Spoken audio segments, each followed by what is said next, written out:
In a previous tutorial, we talked about blurring specific parts of a video. Now, what if this part or object is actually moving? Well, today's tutorial is all about that. So hit that subscribe button and let's begin. Now, first of all, open up the Filmora application and then just drag and drop whatever video you're working with onto your timeline. I'm using a stock footage as an example.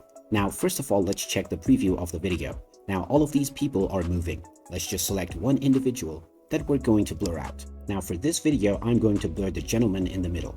So to do this, just click on the video layer. And now you can either click this more option at the top and then click on motion tracking, or you may also go into AI tools at the top right corner and then enable motion tracking. Either way, you will now unlock this rectangular box on your screen.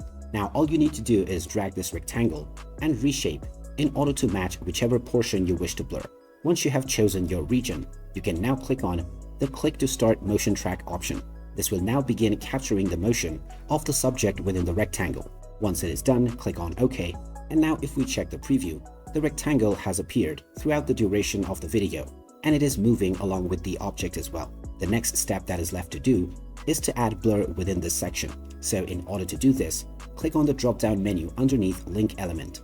Now you will see the Add a Mosaic option. Just click on it, and now you can see that the blur has appeared above the subject. You can reduce or increase the amount of blur as well as the opacity, and you may also choose the type of blur that you wish to add. You can once again reshape your mosaic that you wish to add. This means you may use a circle as well, and you can reshape anytime that you wish. You may also use a custom mosaic if you wish, and when you do this, you can create your own shape. Once you are done adding your mosaic or your custom shape, you can check out the preview and you will see that your blur is now moving with the object. And that is how easy it is to add blur to a moving object on the Filmora video editing app. If you find this video helpful, don't forget to hit that like button and subscribe to our channel for more useful tips and tutorials. Thanks for watching, and I will see you again in the next video.